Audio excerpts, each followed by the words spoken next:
mạng rồi thì phải mong muốn làm sao để sống như thầy Đàm.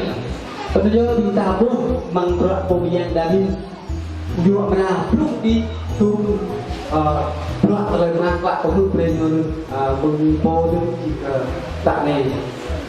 Cho nên chúng ta phải làm sao nhìn vào gương chúng ta mình để rồi mình bắt chước bằng cách nào? Bằng cách chúng ta sống tốt theo lời Chúa dạy. Mẹ ru con yêu kiều, ngủ ngoan con yêu ơi, tiếng đồng biết bao giờ vang, trái tim mang mẹ là thà lòng, này vòng tay nỗi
vàng